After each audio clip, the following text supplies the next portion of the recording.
Okay, sa mapagpalang araw mga kateknisyan, mga ka-DIY, mga ka-master, meron po tayo ditong repair na ref. Ito po ay LG. So, nasa todo po ito. Sabi ng may-ari, ayaw daw yung umandar ng ayaw daw umandar. So, bale, inverter type po ito. No frost po siya. So, ito yung kanyang ilalim. Ito yung kanyang chiller. So bali nandito yung compressor niya sa likod. Yan, tapos dito yung kanyang mainboard. So testing natin para malaman natin kung aandar niya o hindi. So saksak natin. Yan. So antayin lang natin na umandar kung aandar. Bali, check natin yung outlet kung may supply.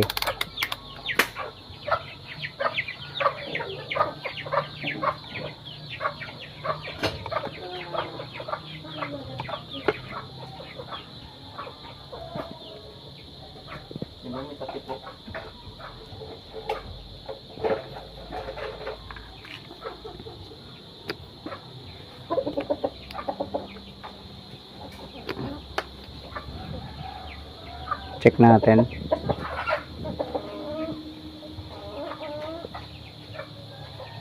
So parang mababa. Ay, hindi. Nasa 500 pala ang settings natin. So settings natin sa 250.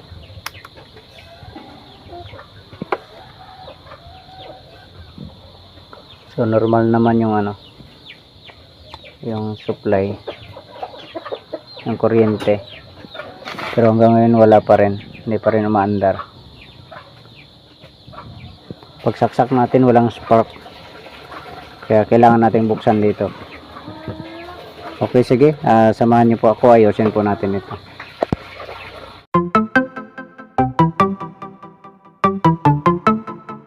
Ito bali nabuksan na natin. So, ito ang kanyang mainboard. So troubleshoot ko muna ito para for sige testing natin kung ilaw dito.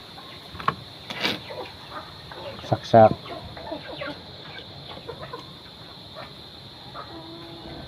So wala talaga. Kaya kailangan natin ma-troubleshoot ito. So sige, troubleshoot ko mo lang muna. Bale, sinukat po natin ang kanyang kanyang supply dito sa secondary. So okay naman siya. Dito sa secondary. Check natin.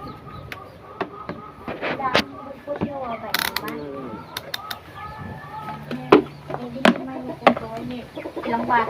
Bilog lang ng bunga ako sa likod guys. Lima ang bilog lang. Saksak natin.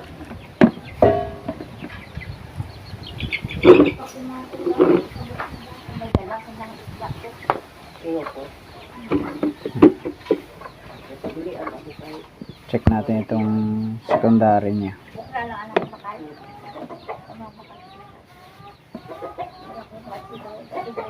Ayun. Grounded pala yung grounded yung pan. Wala siyang supply Bunutin natin.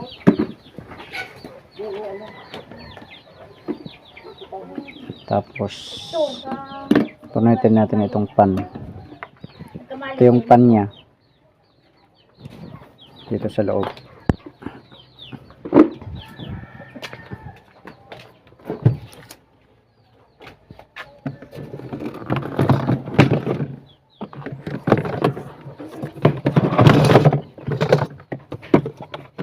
Mali, 4 na piraso ang wire niyan.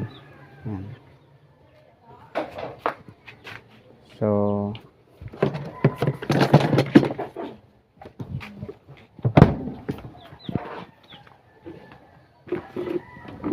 walang supply siya pag kinabit ito.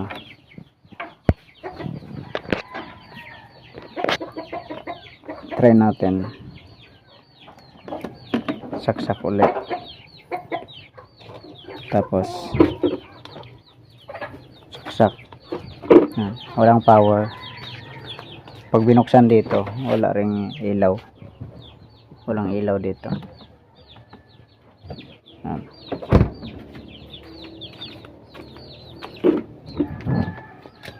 So, tanggalin natin yung pan. Saksak natin. Ayun, nag-spark siya. Nag-ilaw pala. So, focus natin dito camera. Saksak natin. Ayun. May ilaw dito, tapos nag-blink din doon. So,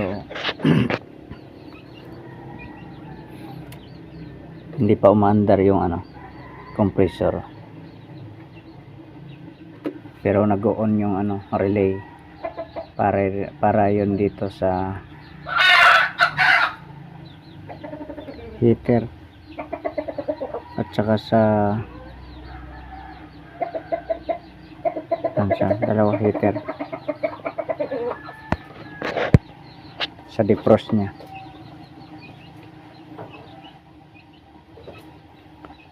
So ngayon buksan natin yung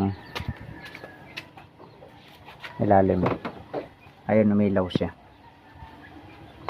Ayan. Ngayon pindutin natin itong reset para malaman natin kung aandar ang compressor.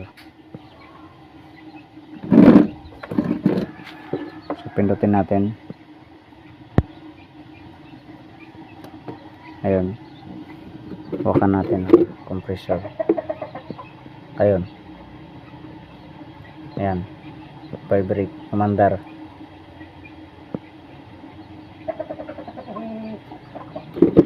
So sa madaling sabi, grounded yung pan. Kaya subukan natin i-repair yung pan kung kaya pang ma-repair. Ayan. Pero pag wala siyang pan, pag ma-detect na ng sensor na malamig na, mamamatay ang compressor. Okay, so bunutin muna natin. Kasi nasubukan ko na siya kanina, na sinaksak, umandar habang nakahang ang pan. So namatay din, hinayaan ko siya, namatay pa rin siya. Kaya troubleshoot natin yung pan. Ito ang kanyang pan. Ayan. So subukan natin ito, buksan kung kaya pang ma-repair. Bale, check natin kung saan dito yung grounded na wire. Check natin yung pula at saka itim.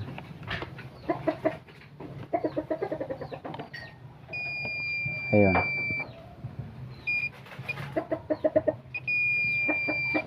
So yung iba hindi naman.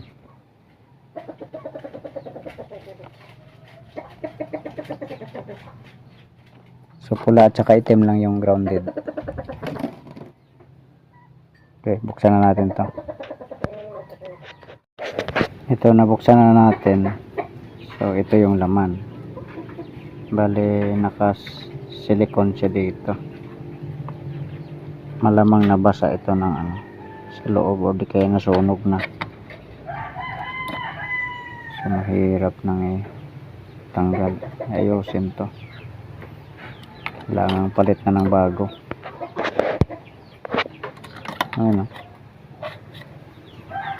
naka silicone. Bale, binaklas muna natin. So ito yung unang natanggal. So natira ito kasi nasa ilalim siya dito. So naputol yung tatlong terminal dito. Yung dito nakakabit. Tapos ito yung niya. Yan yung board niya. So yung capacitor dito na isang piraso ay tinanggal natin. Bali ito siya. So ito yung shorted. Ayan.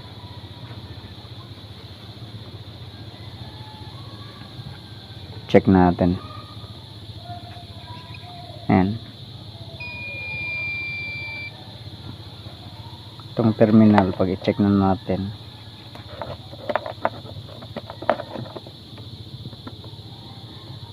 Wala na. Ito.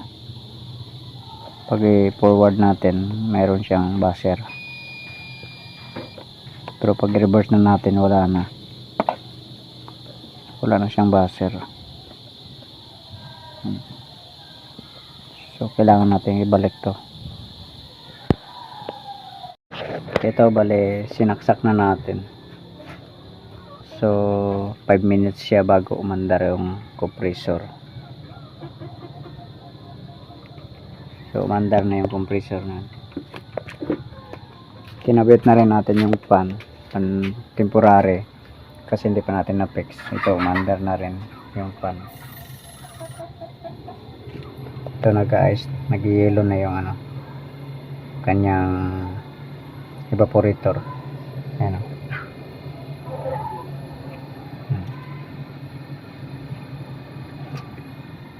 So, bali, bunutin muna natin to. Tapos para i-fix na natin yung fan.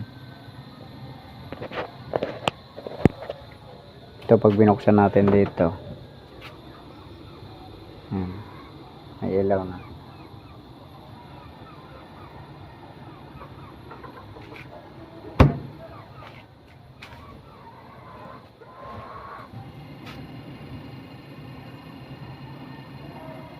So, tuloy-tuloy naman siya. Okay, sige. Bale, fix muna natin yung pan na yun. Bunutin muna natin.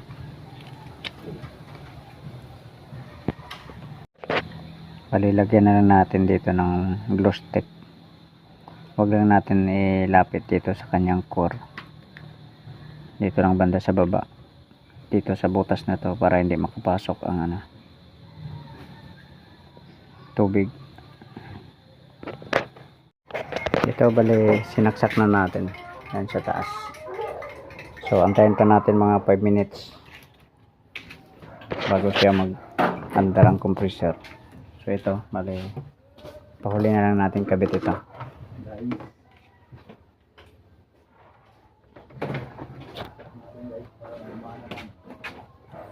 So, antayin muna natin 5 minutes. 5 minutes.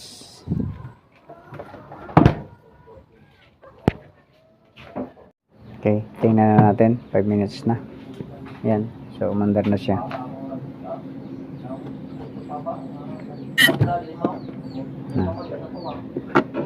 Okay na. So, kabit lang natin ito.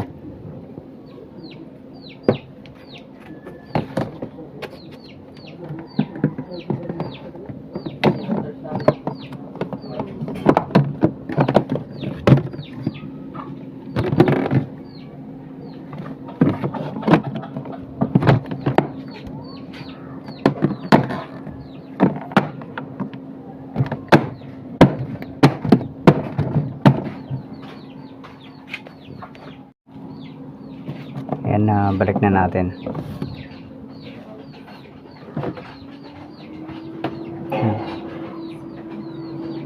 So, mas lalong lumalakas siya kapag tinanggal yung ano, pag inopen sa ilalim yung chiller. So, ang maximum niya ay 7. Bale,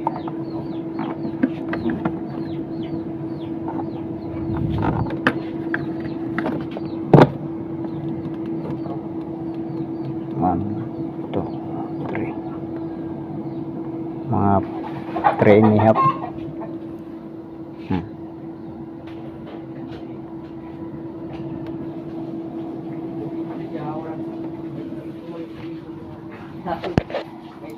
Okay, sige. Hanggang dito na lang video natin. God bless po sa inyong lahat.